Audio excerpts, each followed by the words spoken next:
Good morning student. आज हम class 11th में एक नया टॉपिक लेके आए हैं, वेक्टर एनालिसिस। तो बच्चों देखिए, चैप्टर आपका है क्लास 11th का वेक्टर एनालिसिस। सबसे बड़ी चीज इसमें आप पहले पढ़ चुके होंगे वेक्टर्स के बारे में। स्केलर क्वांटिटी, दो क्वांटिटी आपने पढ़ी होगी, स्केलर क्वांटिटी और वेक्टर क्वांटिटी। तो आइए हम देखते हैं एक एक करके फिजिकल क्वांटिटी में दोनों को एक एक करके स्टडी करते हैं। बेसिकली जो हमें पढ़ना है उसमें सबसे ज्यादा आपका है वेक्टर क्वांटिटी। तो देखिए, हेडिंग लगाते हैं पहले, क्वांटिटी। बच्चों क्वांटिटी, फिजिकल क्वांटिटी जो आपकी होती है वो दो तरह की क्वांटिटीज हैं। एक आपका है स्केलर, बोलते हैं स्केलर क्वांटिटी। दूसरा होता है वेक्टर क्वांटिटी। होता है बच्चों वेक्टर क्वांटिटी। ठीक है, अब इसमें हम, आप लोग ये जानते होंगे स्केलर क्या होता है, वेक्टर क्या होता है। फिर भी देखिए हम इसको बता देते हैं स्केलर क्वांटिटीज क्या होती हैं। देखिए ये आपकी क्वांटिटी है, कोई भी क्वांटिटी। कैसी क्वांटिटी बच्चों? ये फिजिकल क्वांटिटी है, ये ध्यान रखिएगा। ये कोई आपकी, अगर मैं बताऊं इसको तो क्या लिखा जाए, फिजिकल क्वांटिटी अगर लिखा है तो क्वांटिटी में कौन सा है? स्केलर क्वांटिटी और वेक्टर क्वांटिटी। ठीक है, इसमें जो पहली हेडिंग आपकी है, इसमें जो आपकी पहली हेडिंग है, सबसे पहले स्केलर क्वांटिटी है। देखिए सबसे पहले हम लिखते हैं स्केलर क्वांटिटी। Scalar quantity. तो बच्चों देखिए स्केलर क्वांटिटी क्या होती है, आइए इस पर डिस्कशन करते हैं। आप लोग डेफिनेशन पढ़े हुए क्या पढ़ते थे? those physical quantity which have only magnitude not tells about the direction। तो आप यहाँ लिख सकते हैं स्केलर क्वांटिटी क्या होती है। तो यहाँ आप लिखेंगे those physical quantity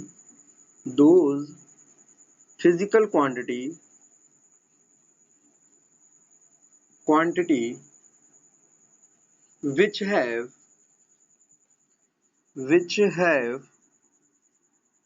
only magnitude। क्या होती है बच्चों? only magnitude, मतलब उनके पास क्या होता है? सिर्फ एक नंबर होता है। Magnitude are called scalar quantity. कैसी क्वांटिटी बच्चों? Scalar quantity. अब ध्यान दीजिएगा इसमें, ये किसमें क्या मैंने बोला? सिर्फ मैग्नीट्यूड। या आप लिख सकते हैं ओनली मैग्नीट्यूड में। जैसे एग्जांपल के तौर पे स्केलर क्वांटिटी कौन कौन सी है? स्केलर जैसे आप कह सकते हैं डिस्टेंस आपका स्केलर है। कौन सा है? डिस्टेंस हो गया, स्पीड हो गई, टाइम हो गया, मास हो गया, एनर्जी हो गई, एंड सो ऑन। तो आप लिख लीजिए ईटीसी। और भी आपको जो मिलेगा वो आपको पता चलता जाएगा। ठीक है, एनर्जी हो गया, वर्क हो गया, ये सब कैसी क्वांटिटी है? स्केलर की तरह है। अच्छा, इसमें देखिए पहला क्या है स्केलर क्वांटिटीज में, इसमें जो होता है एडिशन का जो रूल होता है, अगर दो फिजिकल क्वांटिटी है, ठीक है, उनको जब ऐड किया जाए तो इसको हम बेसिकली नंबर की तरह ऐड करते हैं। तो बच्चों इसको सुन लीजिए, ज्यादा इंपॉर्टेंट है उतना नहीं है जितना आपका वेक्टर है। बस में आप जानते रहिए स्केलर क्वांटिटी क्या होती है। इनको बेसिकली जैसे नंबर्स हम ऐड करते हैं, 2 + 3 5 होता है। इनके वेक्टर्स जैसे मान लीजिए दो है, दो डिस्टेंस आपको दी गई, या दो स्पीड दिया, वेलोसिटी दी, स्पीड दी गई दो ठो। अगर वो स्पीड लिखी है s1 प्लस, अगर एक की स्पीड s1 है और दूसरे की स्पीड s2 है, और इसका रिजल्टेंट मान लीजिए कुछ भी आ रहा हो, तो इसको सिंपली कहने का मतलब, मान लीजिए s1 की डायरेक्शन इधर हो, s2 की डायरेक्शन इधर हो। ठीक है बच्चों, तो ये कुछ भी हो, ये मान लीजिए 5 किलोमीटर पर आवर से चल रहा है, 5 किलोमीटर हो डिस्टेंस, और ये ऐसे ले लेते हैं। देखिए ये 5 किलोमीटर, फिर यहाँ से यहाँ तक रिटर्न हो जाए इनिशियल पॉइंट पे, देखिए 5 किलोमीटर रिटर्न भी हो गया। तो बच्चों देखिए ये मान लीजिए डिस्टेंस अगर लिखते हैं तो हम मान लेते हैं ये x1 हो, ये कितना हो x2। तो इसको सिंपली हम ऐड करेंगे, यहाँ s ना लिख के क्या लिखेंगे, इसको हम नॉर्मली लिखेंगे x1 plus x2। Simply add करेंगे तो जो ऐड करने पे क्या मिलेगा, मान लीजिए कोई वैल्यू आ रही है x3। तो जैसे आप नंबर ऐड करते हैं उसमें इस स्केलर क्वांटिटी में उसी तरह से ही ऐड करना है। तो ये x1 की वैल्यू जैसे मान लीजिए हमने लिया था 5 + 5 कितना आएगा बच्चों? 10। इसके डायरेक्शन से कोई मतलब लेना देना नहीं होता। ठीक है, अब आते हैं दूसरे टर्म्स में वेक्टर क्वांटिटीज को। तो वेक्टर क्वांटिटीज क्या होगा? वेक्टर क्वांटिटी, वेक्टर क्वांटिटी क्या होती है? अब आपने इसकी भी डेफिनेशन पढ़ी है क्लास 9th में। क्या होती है वेक्टर की definition? Vector quantities are those quantity which have magnitude as well as direction। तो यहाँ हम लिखेंगे डेफिनेशन इसकी, यहाँ लिखा जाएगा those physical quantity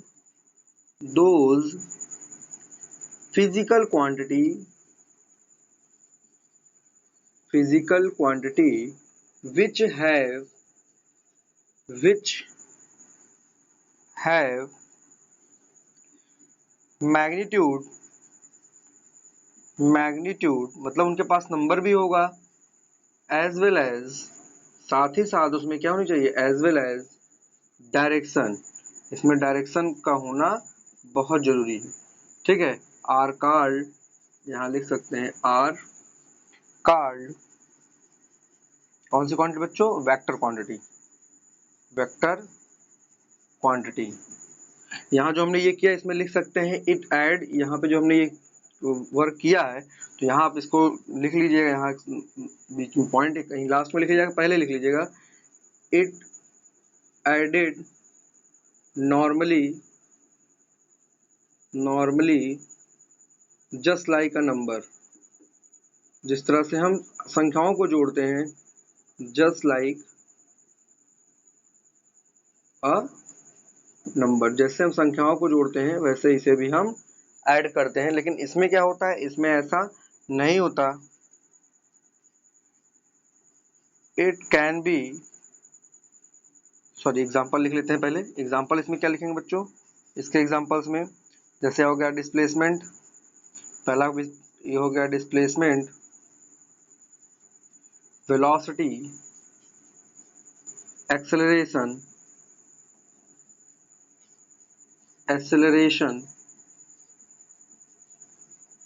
के बाद क्या है आपका टॉर्क के बाद आप पढ़ेंगे आगे भी बहुत सी फिजिकल क्वांटिटी आपको मिलेगी।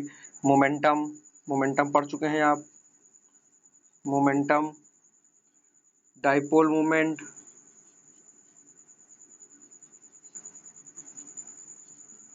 मोमेंट मिलेगा।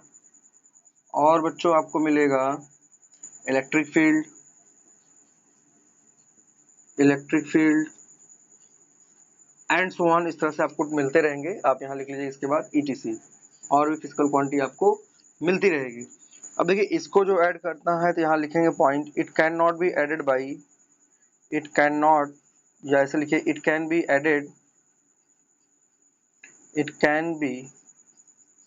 Added by the particular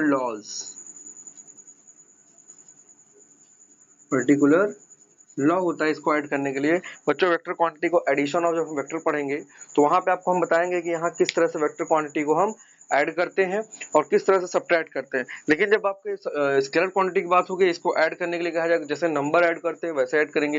vector quantity में क्या करेंगे, जिस तरह से नंबर होता है उस तरह से हम ऐड नहीं करते, इसमें डायरेक्शन की रिक्वायरमेंट होती है तो इसको नॉर्मली ऐड नहीं किया जा सकता। इसके लिए आपके फार्मूले होंगे और इसी को आपको पूरे इस चैप्टर में वेक्टर क्वांटिटीज के बारे में ही पढ़ना है। तो बच्चों इसको नोट कर लीजिए, फिर हम इसको आगे बढ़ते हैं, देखते हैं हमको नेक्स्ट इसके टाइप्स ऑफ वेक्टर हेडिंग है, तो इसको आप नोट कर लीजिए।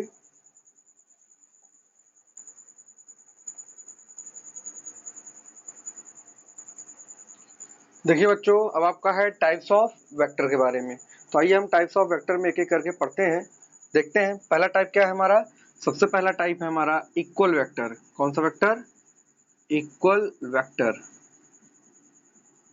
देखिए ये इक्वल वेक्टर क्या कहता है, इक्वल वेक्टर वही होता है जिसका मैग्नीट्यूड और डायरेक्शन दोनों क्या हो, सेम हो, मतलब जिसका मैग्नीट्यूड भी इक्वल हो और साथ में डायरेक्शन भी उसका क्या होना चाहिए, सेम डायरेक्शन में हो, उसको हम बोलते हैं इक्वल वेक्टर। कहने का मतलब जैसे ये मार्कर दोनों की लेंथ क्या है, इक्वल है। अगर मैं दोनों को कैप एक ही डायरेक्शन में रखता हूँ, जैसे ये है और ये दोनों वेक्टर एक ही डायरेक्शन में है और इक्वल इन लेंथ है, इसको बोलते हैं equal vector.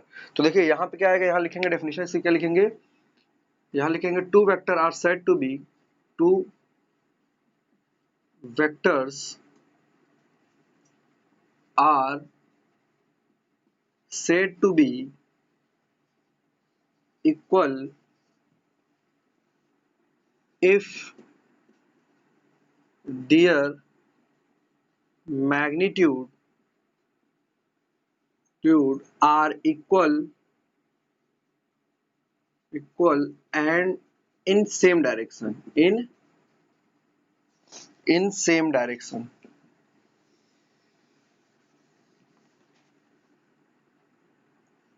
If their magnitude are equal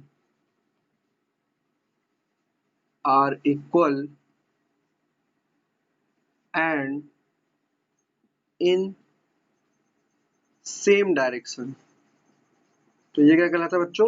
equal vector कहलाता है। कहने का मतलब जैसे मान लीजिए कोई दो वेक्टर ले लेते हैं, ये एक वेक्टर हमने माना ए, ये वेक्टर हमारा क्या है, देखिए वेक्टर पे क्या होता है, इसका लिखने का तरीका मैंने आपको बताया नहीं, देखिए ध्यान से, वेक्टर किसे लिखने के तरीके क्या होते हैं, ए है तो वेक्टर का मतलब अगर इस पे आप एरो लगाएंगे, ये एरो में दो पॉइंट होता है, इसको इस पॉइंट को बोलते हैं टेल, इस पॉइंट को बोलते हैं हेड, इसको बोलता है वेक्टर क्वांटिटी। तो यहाँ वेक्टर लगाने का तरीका होता है इस तरह से, और दूसरा वेक्टर इसी डायरेक्शन में है इतना ही लेंथ का, तो यहाँ वेक्टर बी, अब ये क्या कहेंगे, इक्वल।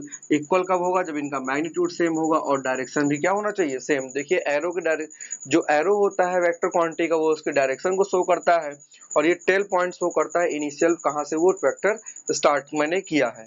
तो यहाँ से मैंने ये स्टार्ट किया, इस तरफ चला, तो ये क्या है, इक्वल वेक्टर है। ठीक है, अब देखिए दूसरा क्या है, दूसरा टाइप आपका है अपोजिट वेक्टर, दूसरा बोलते हैं अनइक्वल या अपोजिट वेक्टर, नाम है अनइक्वल, और इसी को बोलते हैं अपोजिट वेक्टर भी, अपोजिट वेक्टर। ये क्या होता है बच्चों, यहाँ देखिए ध्यान से, ये वेक्टर क्या है, ये वेक्टर वो वेक्टर है जिस दो वेक्टर सेट टू बी आप लिखेंगे अनइक्वल, मैग्नीट्यूड आपका सेम होगा बट डायरेक्शन क्या होगी, अपोजिट हो जाएगी। ठीक है, तो यहाँ लिखेंगे two vector are set to be, two vectors are said to be unequal या unequal if their magnitude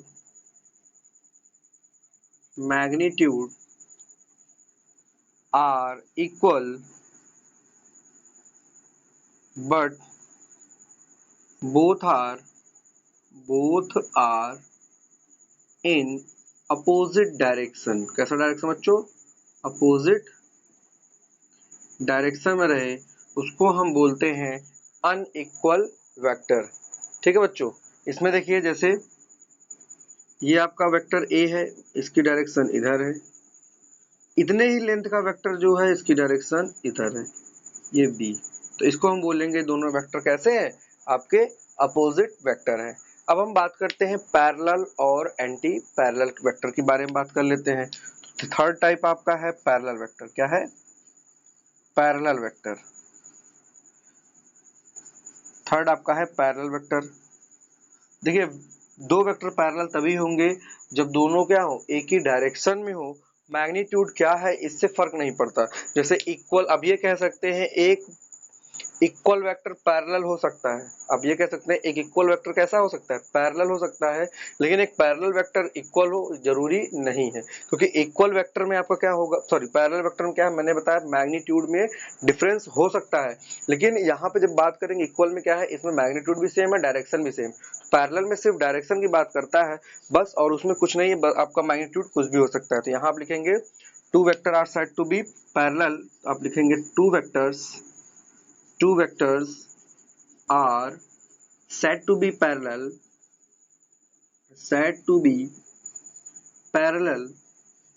parallel कब होंगे बच्चों, parallel if both having same direction। क्या होना चाहिए, सेम डायरेक्शन होना चाहिए। कहने का मतलब अगर एक वेक्टर डायरेक्शन मान लीजिए आपका ये ए है, दूसरा वेक्टर भी अगर इसी डायरेक्शन में लेंथ इक्वल हो, ये ऐसा जरूरी नहीं है, तो वेक्टर ए और वेक्टर बी क्या है, पैरेलल है, क्योंकि इनका मैग्नीट्यूड क्या है, अलग अलग है। मैग्नीट्यूड अलग हो सकता है, सेम भी हो सकता है, ऐसा जरूरी नहीं है। जब जिस दिन वो वेक्टर का मैग्नीट्यूड सेम होगा उस दिन उस वेक्टर को हम क्या कहने लगेंगे, इक्वल वेक्टर कहेंगे। ठीक है, अब आते हैं एंटी पैरेलल वेक्टर के बारे में। अच्छा, एक बात और लिख लीजिएगा, इसमें जो होता है the angle between two vectors, इसमें लिख लीजिए the angle between two vectors, two parallel vector लिखिएगा, two parallel vector is 0 degree. कितना होगा बच्चों? 0 डिग्री का होता है। ठीक है, तो यहाँ लिख लीजिएगा 0 डिग्री। जो एंगल आता है वो कितना होता है? 0 डिग्री। ठीक है बच्चों, ध्यान दीजिएगा, इन दोनों के बीच में दोनों को लाइन ऑफ एक्शन सेम, मानी दोनों एक ही डायरेक्शन में है, तो उनके बीच का एंगल कितना हो जाएगा? 0 हो जाएगा। फिर देखते हैं अगला हमारा है anti parallel vector. Fourth type है हमारा anti parallel vector. Anti parallel vector, anti parallel just इसका अपोजिट होता है, वो भी मैग्नीट्यूड पे डिपेंड नहीं होता, बस डायरेक्शन क्या हो जाए? अपोजिट हो जाए। तो यहाँ लिखेंगे आप two vectors are said to be two vectors are said to be anti-parallel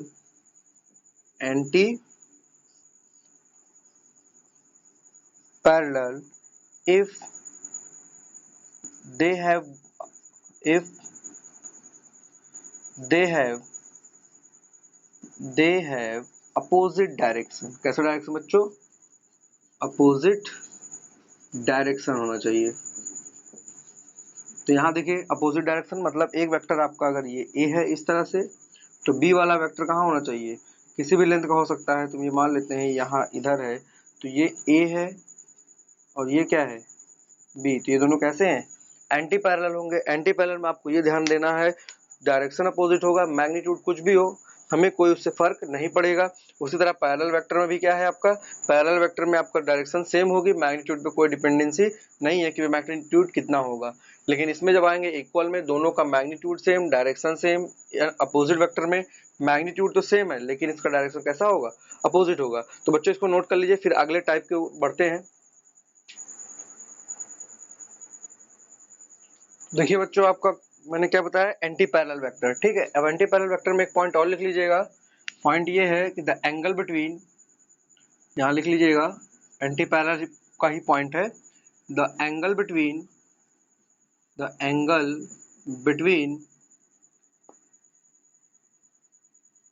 to anti parallel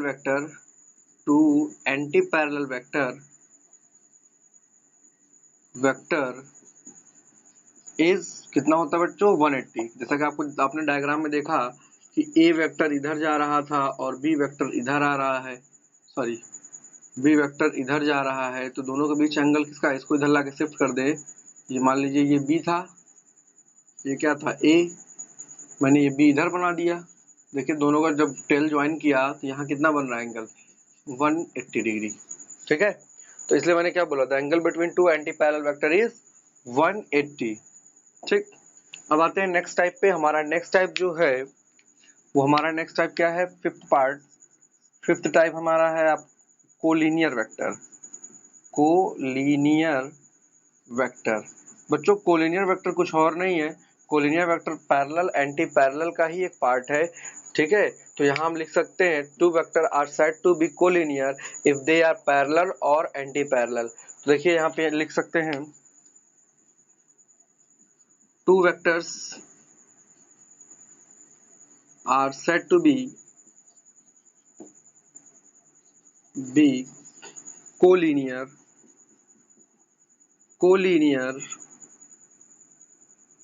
if they are parallel और एंटी पैरेलल। कैसा होना चाहिए? या तो पैरेलल हो या एंटी पैरेलल। इसका मतलब क्या हो बच्चों? देखिए पैरेलल होगा, कोलिनियर नाम समझ में आता है, कोलिनियर मतलब एक ही लाइन में सारे वेक्टर होने चाहिए। मतलब एक वेक्टर आपका अगर मान लीजिए आपने माना ये P है वेक्टर, तो Q वेक्टर भी इसी लाइन में हो। जैसे ये है तो इसी लाइन में अगला वाला कुछ भी लेंथ का हो सकता है। ये वेक्टर मान लीजिए Q है, दोनों कैसे हैं? पैरेलल है।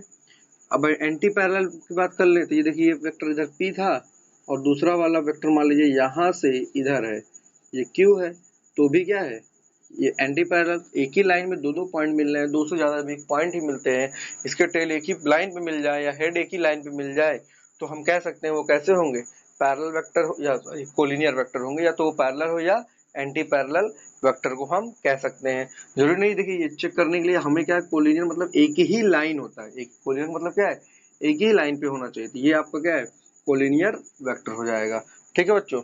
अब नेक्स्ट आपका है कोप्लेनर वेक्टर। क्या है, कोप्लेनर वेक्टर। सिक्स्थ है आपका कोप्लेनर, कोप्लेनर वेक्टर। तो देखिए कोप्लेनर वेक्टर का नाम पता चल रहा है, कोप्लेनर मतलब एक ही प्लेन में सारे वेक्टर हो, तो हम लिख सकते हैं those vector are said to be, यहां लिखेंगे those vector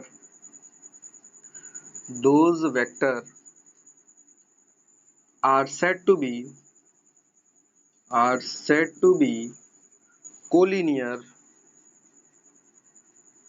collinear if they lies on same plane. Plane कैसा होना चाहिए, सेम होना चाहिए। कहने का मतलब अगर हमारे पास इस तरह का प्लेन कोई है, ठीक है बच्चों, अगर ये हमारा प्लेन है तो इसमें मान लीजिए एक वेक्टर ऐसे इधर है ए है, एक वेक्टर इधर है बी है, एक वेक्टर इधर है ये सी है, एक वेक्टर यहाँ है मान लीजिए डी है। डायरेक्शन कुछ भी हो हमें उससे फर्क नहीं है, तो ए बी सी डी एक प्लेन में है, ठीक है। अगर हम इसको मान लेते हैं ये x हो गया और ये y हो गया, किस प्लेन में है बच्चों, एक्स वाई प्लेन में ये सारे वेक्टर लाई कर रहे हैं, ठीक है। तो इसको बोलते हैं कोप्लेनर वेक्टर। कोप्लेनर का मतलब ही होता है एक ही प्लेन में सारे वेक्टर जब लाई करते हैं उनको हम क्या बोलते हैं, कोप्लेनर वेक्टर। फॉर एग्जांपल इसे मान लीजिए हमारा ये पाम है, ठीक है, इस पाम में ये मैंने ये मार्कर यहाँ रख दिया, एक मार्कर यहाँ रख दिया इस तरह से, और इसका जो कैप है इसको हम मान लेते हैं वेक्टर का हेड है, और इसको क्या मान लेते हैं, टेल। अगर ये दोनों वेक्टर इसी पे लाई कर जाते हैं, ऐसे किसी भी एंगल से लाई करा दिया जाए, तो ये क्या कहलाएगा आपका कोप्लेनर वेक्टर। प्लेन कौन सा है, ये हमारा पाम हो जाता है, ठीक है। अब नेक्स्ट हम बात करें सेवंथ पार्ट की। सेवंथ पार्ट बच्चों बहुत इंपॉर्टेंट है, ये एग्जाम में भी पूछा जाता है। नल वेक्टर, इसको हम बोलते हैं जीरो वेक्टर। क्या बोलेंगे बच्चों, नल वेक्टर, नल या जीरो वेक्टर। ध्यान रखिएगा, इस ये बहुत ही इंपॉर्टेंट है, इसी का डेफिनेशन ज्यादातर पूछी जाती है। नल वेक्टर क्या होता है, तो नल वेक्टर में यहाँ लिखेंगे दोज वेक्टर, द वेक्टर ये लिख सकते हैं, the vector which have zero magnitude. क्या होता है इसका मैग्नीट्यूड, आपका जीरो मैग्नीट्यूड होता है, ठीक है, जीरो मैग्नीट्यूड होता है। एंड इसका जो हेड टेल होता है बच्चों, वो ये आप लिख सकते हैं magnitude and uncertain direction. Uncertain direction मतलब होता है इसकी डायरेक्शन कोई फिक्स नहीं होता। क्यों फिक्स नहीं होता बच्चों, देखिए इसमें बोला है इसका मैग्नीट्यूड कितना होना चाहिए, जीरो। जीरो का मतलब क्या है, बिल्कुल पॉइंट। जैसे कि ये मान लीजिए एक वेक्टर ए था, ये वेक्टर कितना है, ए है, ये वेक्टर है इतना, इतनी लेंथ की कुछ लेंथ होगी इसकी। अच्छा, ये जीरो कब होगा, जब इसका टेल और इसका हेड, मतलब इसका टेल और इसका हेड भी यही हो जाए जिस दिन, तो उस दिन ये वेक्टर का, जिस दिन इसका मैग्नीट्यूड कितना हो जाए, जीरो, तो इसी को क्या बोलते हैं, नल वेक्टर। इसमें क्या हुआ, हेड किसको कोलाइड कर गया, हेड जब जिस दिन कोलाइड कर जाएगा किससे, टेल से मिल जाएगा जाकर, तो उस दिन उस वेक्टर का नाम क्या बनेगा, नल वेक्टर बन जाएगा। क्योंकि देखिए यहाँ मैंने बताया, अगर ये वेक्टर इस तरह है, ए वेक्टर पूरा इतनी लेंथ की है और इसका टेल और इसका हेड दोनों कंबाइन कर दिया जाए, तो वो वेक्टर क्या कहलाएगा, मैग्नीट्यूड तो जीरो आ गया, और इसकी कोई डायरेक्शन नहीं होगी। डायरेक्शन इससे क्या होती है, अनसर्टेन होती है। तो बच्चों ऐसे देखिए, जैसे कुछ एग्जांपल्स हैं आपकी बुक्स में भी दिया हुआ है, ए प्लस मान लीजिए आपका है माइनस ए, अगर आप इसको ऐड करेंगे, आप जानते हैं दोनों क्या है, माइनस हो जाने के बाद क्या आएगा, जीरो। लिखने का तरीका क्या होगा, जीरो वेक्टर, ठीक है। अगर इसे मान लीजिए आपके पास लिखा है a इंटू जीरो, तो यहाँ आप लिखेंगे ये कितना आया, जीरो वेक्टर आएगा। तो ये कुछ दिए हुए हैं बुक्स में, आप देख लीजिएगा। तो बेसिक आपका क्या है, डेफिनेशन। अब इसको नोट कर लीजिए, आपको हम नेक्स्ट टॉपिक बताते हैं। तो बच्चों आइए हम नेक्स्ट टाइप्स ऑफ वेक्टर में देखते हैं, कौन सा हमारा जीरो वेक्टर हो गया है, नल वेक्टर हो गया है। अब हमारा है next type unit vector. Next type कौन सा हो जाएगा बच्चों, सेवन था यहाँ पे हो जाएगा आपका एट पार्ट क्या कह रहा है, एट पार्ट आप कौन सा है, यूनिट वेक्टर। यूनिट वेक्टर का जैसे आप पता चला, नाम से ही पता लग रहा है, ये यूनिट लिखा है, क्या लिखा है, यूनिट। यूनिट मतलब होता है एक, तो यहाँ इसका मतलब ये है इस वेक्टर की जो मैग्नीट्यूड होगा वो कितना होगा, 1 होगा, और इसकी एक ही डायरेक्शन, तो ये तो आप समझ ही रहे हैं। इसमें देखिए आप यहाँ लिखेंगे those vector which magnitude is 1, उसका मैग्नीट्यूड कितना हो जाए, 1 हो जाए। कहने का मतलब अगर ए वेक्टर आपने लिखा, ए वेक्टर लिख रहे हैं, तो इसका मैग्नीट्यूड जिस दिन ये मैग्नीट्यूड इसका कितना हो जाए 1, उसको हम क्या बोलेंगे, यूनिट वेक्टर हम बोलते हैं। अब देखिए ये आपका हो गया यूनिट वेक्टर के बारे में। मैग्नीट्यूड से आपको क्या देखना है, इसके मैग्नीट्यूड पे देखना है, मैग्नीट्यूड जिस दिन इसका 1 हो जाएगा उसको हम बोलते हैं यूनिट वेक्टर। बच्चों एक बात ध्यान रखिएगा, किसी वेक्टर को लिखने के लिए, अब यहाँ देखिए ये तो मैं ऐसे डायरेक्ट लिख दिया, लेकिन ये प्रॉपर वे सही नहीं होता। देखिए सही क्या है, मैग्नीट्यूड मैंने एक बोल दिया, इसमें आप किसी वेक्टर को लिखने के लिए, एक वेक्टर हो गया, ये इसका मैग्नीट्यूड, और एक होता है ए कैप, ये मैग्नीट्यूड और ये क्या लगा, ए कैप। तो ये ए कैप ही आपको क्या है, यूनिट वेक्टर है। इस वेक्टर को निकालने के लिए हम बोलते हैं mod of A upon unit vector. तो देखिए किसी भी यूनिट वेक्टर को निकालने के लिए यूनिट वेक्टर का फार्मूला होता है, किसी भी यूनिट वेक्टर की बात करें, अगर यूनिट वेक्टर का निकालना हो तो यूनिट वेक्टर इसको लिखते हैं A cap is equal to vector A upon mod of A. ठीक है, ये आपका क्या हो गया, यूनिट वेक्टर हो गया। तो ये बच्चों ये फार्मूला इंपॉर्टेंट है, ये आप याद कर लीजिएगा। ठीक है, अब देखिए अगला आपका है ऑर्थोगोनल यूनिट वेक्टर। क्या है, ऑर्थोगोनल यूनिट वेक्टर।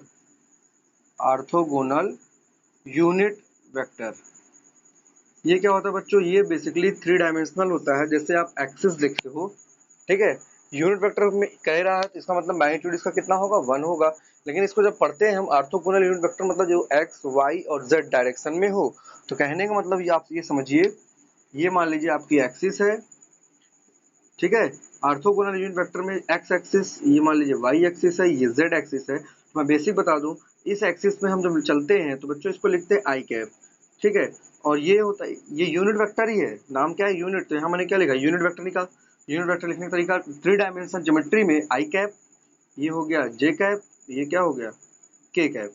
ठीक है बच्चों, तो यहाँ हम लिखेंगे magnitude of I cap, mod of I cap लिखेंगे is equal to mod of J cap लिखे, ये मॉड ऑफ के।